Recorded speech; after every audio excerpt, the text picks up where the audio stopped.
Welcome, welcome, welcome. Good evening, everybody. I hope you are hearing us loud and clear. Here with Brother Sam. Good evening. Good evening. I hope we are getting more and more viewers. I see the number is still going up. So, before we start and we jump into our subject of today, let's start sharing this link. Like, feel free to comment today. We're gonna enter this Sabbath evening with some, yeah, I would say, uh, recapping of what we heard the previous Sabbath day. So, like, subscribe, share with all those that should be awake and all those who should be chilling at home. I don't know what, Brother Sam, normally, if you were not here, what would you be doing by now? I think probably laying in my bed. Yeah. Yeah. Well, I I think like in the Netherlands, this is one of the, I would say, few days that we actually have sunlight. Yeah, it's still the sun is still even shining as we are speaking. The sun is up, so our summers are not real summers. So it's always good when you have a day the temperatures are a little bit better and the sun is shining. You can see people's moods going up. So, hey, it's a beautiful Sabbath evening. The sun is yet to set, but we are going to enter it whilst being on this show. So, without further ado, um, we're going to talk about what we heard the ministers discuss last week. Feel free to pitch in wherever.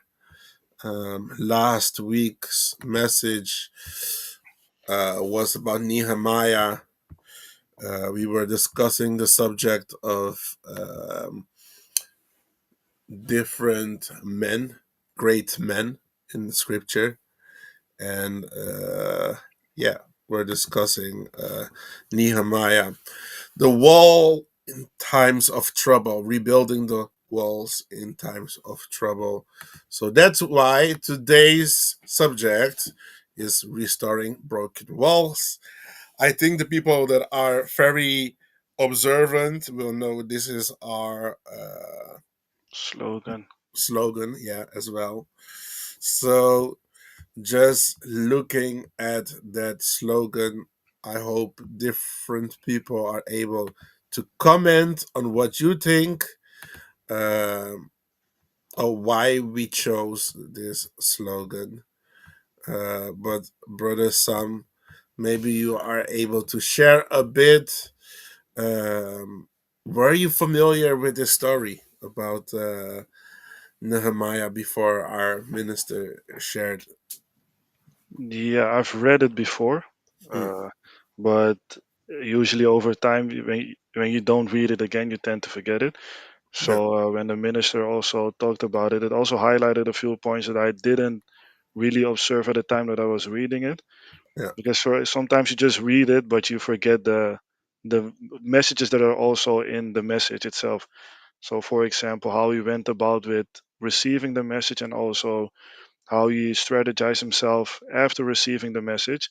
Because when you just read it, you just see a man that received a mission and just completed it, started a mission and also completed it after a while.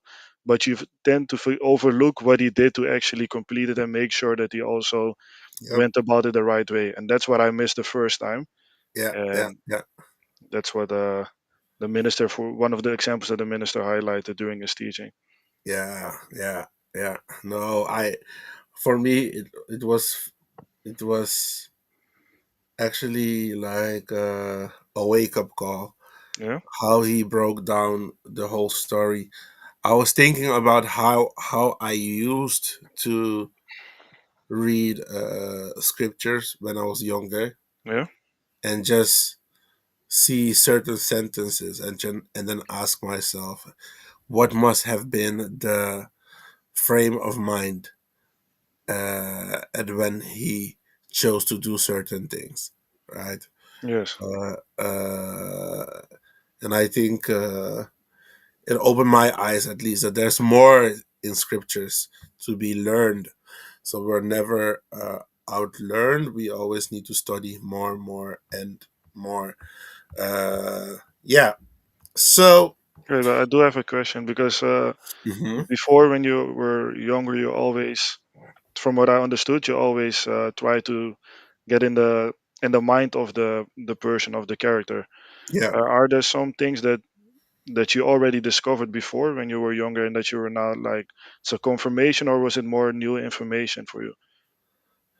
Well, I think there was some new information. Definitely, definitely. I do know that what I uh, observed when I was younger reading this scripture is that when I was younger, I had a certain uh, concept in mind. Yeah. I don't know if you had it as well, but in movies, etc., and in life, people tried to separate two groups: the nerds and the people who are strong. No. And like, yeah, you have like the sport Yeah, the guy, the academics. strong, and the nerd. And in the story of Nehemiah, for me, it was like he was a combination of both. He was somebody who was very tactical in what he was doing, Yeah. but at the same time, he was somebody who would be able to tell people, okay, keep a sword, keep like keep on building, right? Yeah. For me, that's a warrior mindset, so to speak. So he was one that was smart about the things that he did, but at the same time, he had the courage of, I would say, an athlete or whatnot. Yeah. So that was something that I was like, okay, there are no excuses for being rushed. There are no excuses for not having planned certain things. Yeah, so that was something I did. I did. Uh, oh, yeah, always know. I would say, or Yeah. learn when I was younger. But something that did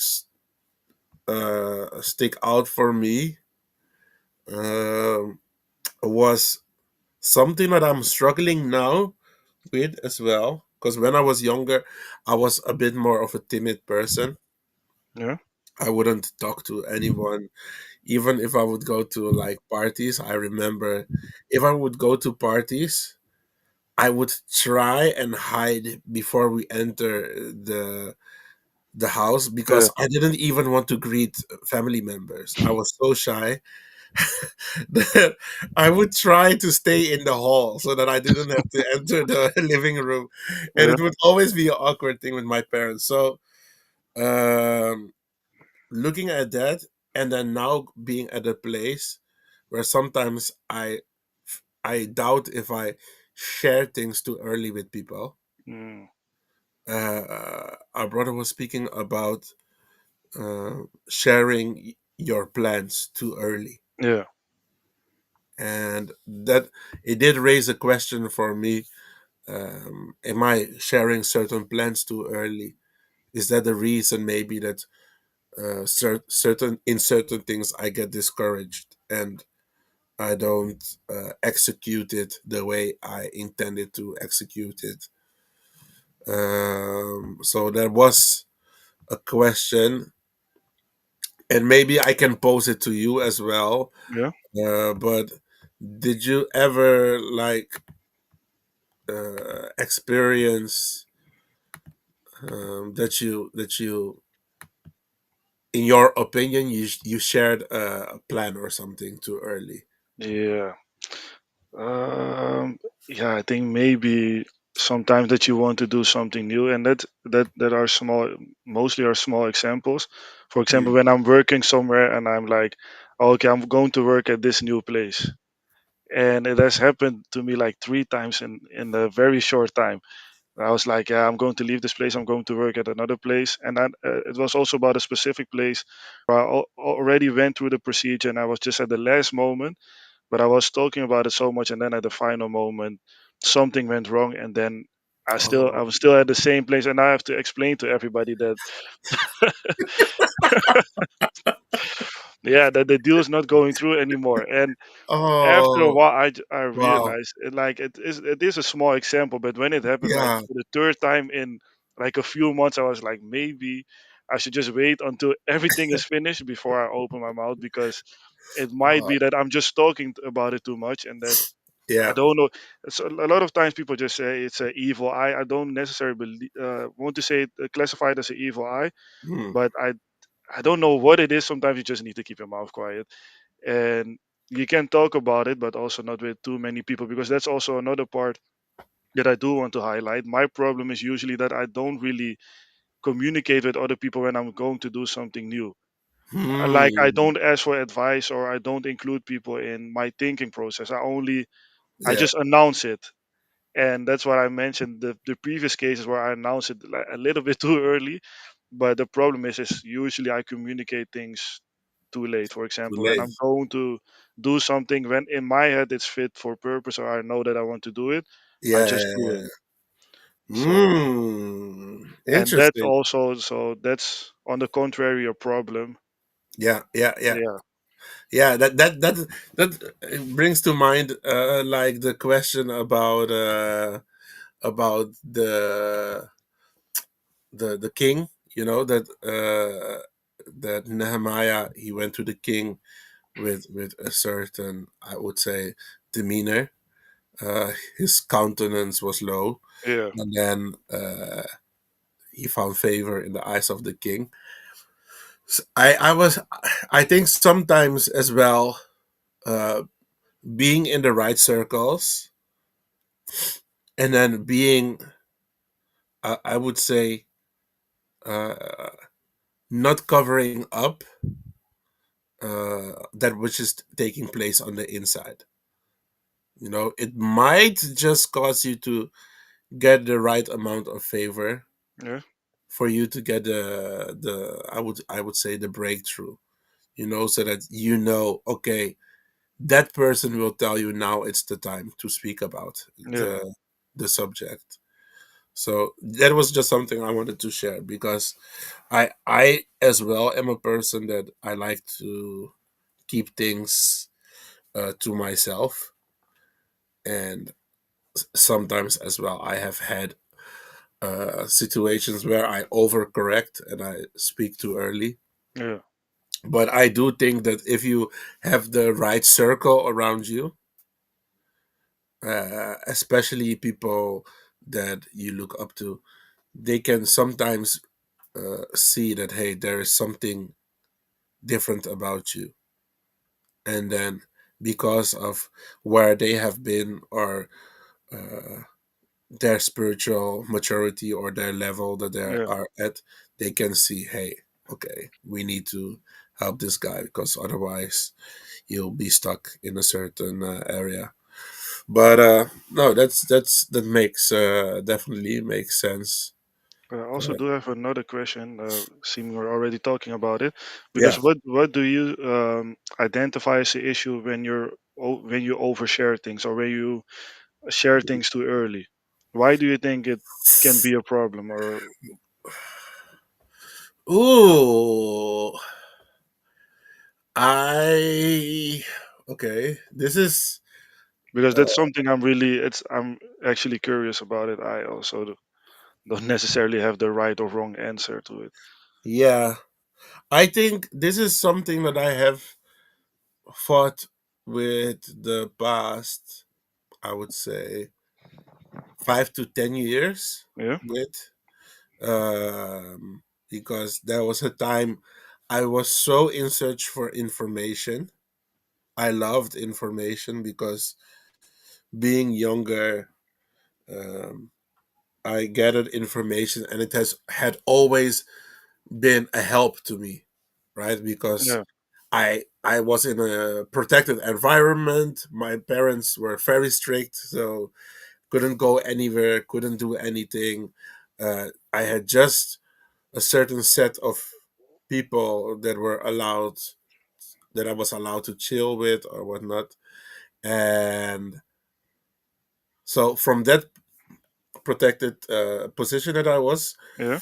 I then started to share things, and I would always get new information, and it would help me level up. But when I got older, I was able to, I would call it, break free from, the protection of my parents. Yeah. And then I would still, not still, but I would more and more feel like I could share with all those people. Yeah.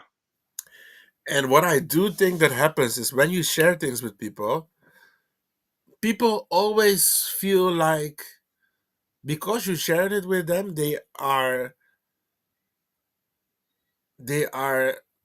I don't know if they feel it necessary, but they feel obligated to give feedback. Yeah. And that feedback it creates like a voice, I would call it, that is added to your mind. Yeah. And what I notice is that if you have too many voices in your head, sometimes it becomes very hard to know what your own voice is. Exactly. And you might even lose, like, that, I would call it, the connection with Elohim's spirit or your angel or whatnot, to recognize, is this the voice of a minister? Is this the voice of a friend? Is this the voice Yeah. of a parent? Is this the voice of Elohim? Is this your own voice? Is this because you're just hungry and you Yeah. just, Just a combination of a few of them. yeah. And I think that is why, especially when you want to do something that's important, you should have a certain calmness so that you're able to discern, okay, this is what I need to do. I don't need to get distracted. I need full focus Yeah. on what I believe is wise, or if Elohim has revealed a certain path to you. Okay, this is what Elohim wants me to do. I don't want to deviate to the left or to the right. Especially this brings to mind the the story of the prophet that went, and Elohim told him, "Don't go Yeah. anywhere, don't do anything, blah blah," and he was on the way, and then somebody told him to go off the path, and instead of him just saying no, I'm going I'm going to move forward, he allowed somebody to speak to him, and Yes. then that voice of that person persuaded him to do something else. I think the same thing as well with the story of Adam and Eve. The moment uh, the serpent had another idea to share, I'm more and more coming to the realization that the problem was not even uh, like the contemplation and did she not respond the right way. It was the very fact that she was even listening to entertaining the idea that there was something contrary than what Elohim Already had told. said. And I think scripture tells it best with us, like faith cometh by hearing, and hearing the word of Elohim. Yeah. So I think the same way as well, that faith can be transposed from in Elohim to something else when you hear the wrong things. Okay. So if you tell people stuff, they will feel inclined to tell you stuff, and that, Yeah. And that yeah, can also cause doubt within your own yeah, mind. And definitely, definitely, yeah. So I hope people as well at home, maybe they have stories as well of, yeah, maybe own examples. yeah, things that they shared too early or not, but yeah, I do think I Yeah. have at least started to minimize what I share with others. Yeah. It's a Also a difficult subject because sometimes a simple example is usually a lot of people when they have their drive they're going for their driving licenses, they don't want to tell you when their exam date is, for example. And there are a few people that are very open about it and still pass the first time. There are a few Yeah. people that don't share it and feel like that's the reason they pass. And then you have different types of scenarios, so it's hard to prove like when you talk about it too much, it can cause you to fail. But think it also depends on the situation, the person, and sometimes who you share it with. Because yeah, things pertaining to Elohim, if you communicate it with people that are not really concerned about Elohim, it is 100% guarantee that you will hear something else, and then yeah, Yeah. Yeah. I think it is just a bit, it is complicated. Yeah, I think definitely it's complicated. Um, but hey, I think that's why uh, what I liked as well, what the minister shared, is eventually Nehemiah made sure that he had a small group of people that were like-minded,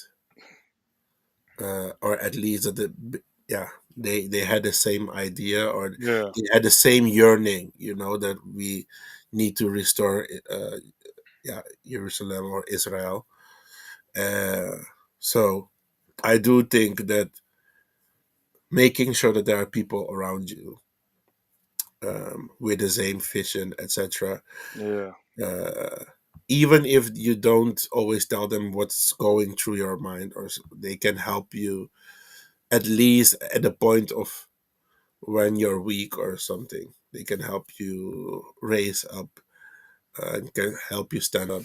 But thinking about that, um, I think sometimes as well, you might get a vision. The minister was talking about it, and uh, you want to execute so badly that you expect Elohim to prepare everything. You know, yeah, even now I'm looking at like Mr. Trump in America. Like, I'm going to make America rich, so I'm going to tariff the whole world, and then we're going to be wealthy again. I'm not sure if it's gonna work, right? But sometimes I wonder, like, did he calculate the costs before starting yeah. this Before whole announcing campaign? such things. He might have. I'm not sure, but in my life, I have noticed as well that sometimes I'm zealous about something because I believe that Elohim wants this, or I believe that it would be good for my family, or it Yeah, would be good for my health, or whatnot. And then afterwards, I realize I should have calculated the cost. I should have done more to know ahead of time what is required to finish the race. So do you recognize that? Do you feel like people should do it more? They should calculate the costs more before they start doing things, or you think in general people are quite tactical before they start I something? think calculating the cost is, yeah, also is always important because like you mentioned, you can just do start something and then halfway through it you realize that you don't have the capacity at that moment, you don't have the funds or whatever, just speaking in terms that are tangible. But then when you realize that you need to start over again, and usually you need to put plans on hold. And most of the time when you put it on hold, you're going to focus on other things, Mm, and then you just stall it for so long that you usually even forget about it. yeah, And that's when you start another thing, and then you just have half finished projects, and you just don't yep, finish anything.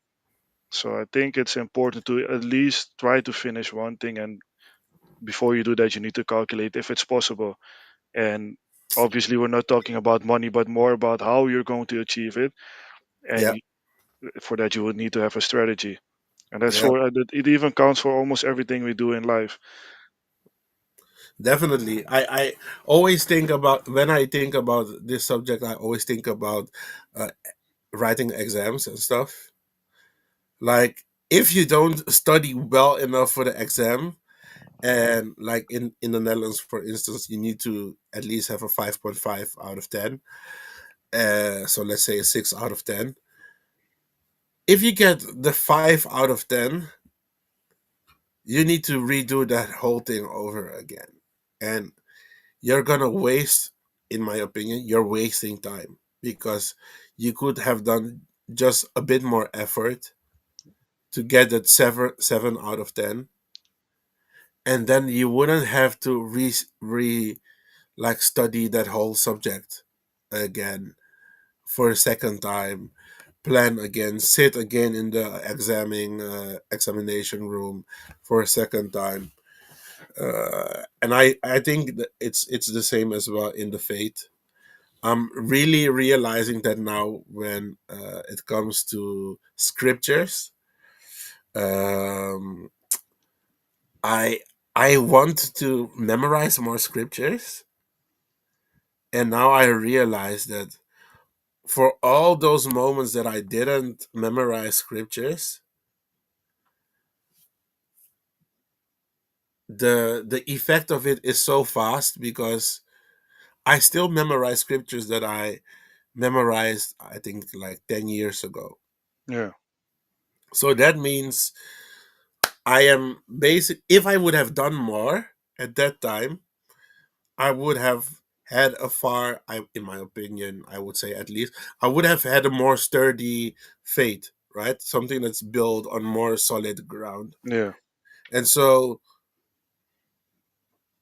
I think in our walk, in our faith, and in a lot of things, sometimes we think that, okay, I have calculated the costs for this thing that I wanted to do, and we do that without taking into consideration. But let me just do a bit extra, just in case, right? Just in case in the future I don't have the time to do this anymore. Let me fix it now. Even in the yeah, story, holding your sword whilst building, right? Just in case the enemy comes, right? I think that is something that's really um, underestimated. I think in this time. yeah, I don't know if you heard the message, but our, what is it, NATO leader of Europe, that's our former vice president of the Netherlands. yeah.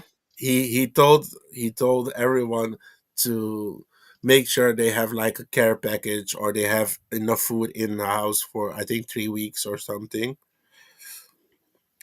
And they started interviewing people here in the Netherlands, and I don't know what the percentage was. I think 70% of people, but they came with a percentage of people. Everybody was like ignoring the guy. They were like, he's exaggerating. The Yeah. supermarket is like 3 minutes from my house. So when it It's definitely, almost as if people forget what happened during COVID. I was yeah, like, with the toilet paper. I was like, how can people be so naive that it can't happen that we get into a war, or it can't happen that the shops get empty, it can't happen that somebody drops a bomb somewhere. As- yeah, it's crazy, to me. But I guess that's human nature. We forget what just happened to us 50 years ago or something. Yeah, or just a few years ago. Yeah, it's crazy. But okay. I think before we started talking as well, you mentioned something about like uh, the mission that Nehemiah had, right? Yeah, That he received or whatnot. Um, I think you phrased it a certain way. I wrote it down, but can you maybe like uh, expand more on that question? What are your thoughts? Yes, I do have to point out something because I received a notification on my laptop that it has a necessary update. So if I randomly get out of the meeting, that's because of the update. Because I postponed it for too many times, so it can't even I can't postpone it Oh, anymore. okay, okay, But okay, I don't know at which moment. I think it can be within 5 minutes. So okay, just okay. just, Let's just a let's heads try up. and finish this up then. But what I would try to say with the question, how would you recognize a mission of Yah? Because usually we get a lot of dreams, and like you mentioned, we also get different voices in our head. How do we discern which one is from Yah, and when it's just a dream that you get when you're just because you're hungry, or because you were thinking so much about a certain thing that it just happens in your dream? When can you recognize that? Okay, this is just a mission. This is something that I need to complete, but Hmm. also something that I don't necessarily need to tell everyone about. So you just don't go about and tell, hey, I dreamt this, and I think I need to Hmm. do this. So that's why I had the question: how would you recognize it? Oh, I think this is actually a good one as well to pass along to the ministers. I hope they are listening. Maybe it can be brought along in the yeah teaching of tomorrow as well. But at least what what I do is I most of the time I look for multiple confirmations, Yeah, um, because if Elohim, uh, I would say, if Elohim created you for certain things, and or he created you for a certain purpose, it's not gonna be something that's arbitrary, something that you can just ignore. yeah, Right? Like if you take the story of Jonah, there are a lot of people that are disobedient to Elohim, right? But Jonah specifically, Elohim chose that this guy, if you don't obey me, I will throw you uh, yeah, into the belly of a fish.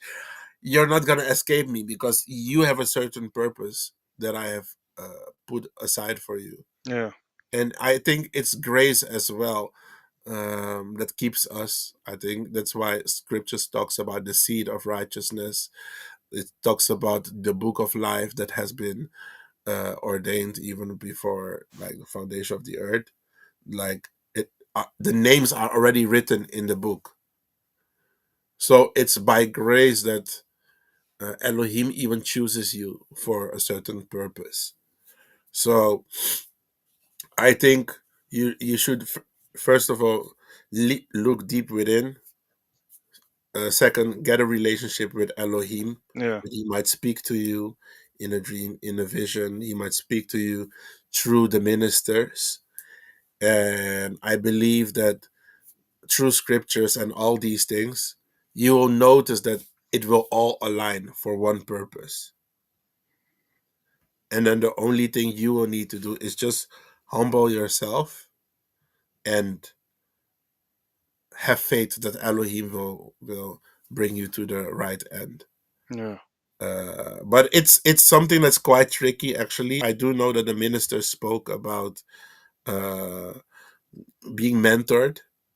So I do think that is one thing that helps. So I do I would advise you, but also others, to go back and look for the shows that are about that. yeah, Um, but that is basically how I would recognize. Okay, what is uh, a message that Elohim is really putting within my heart that I yeah, need to follow up on, and how I would handle it when it would get or if I would face something like that. I would in the beginning I would basically I would try to get enough confirmation, and once I know it's my mission, I would study it like to understand it inside out.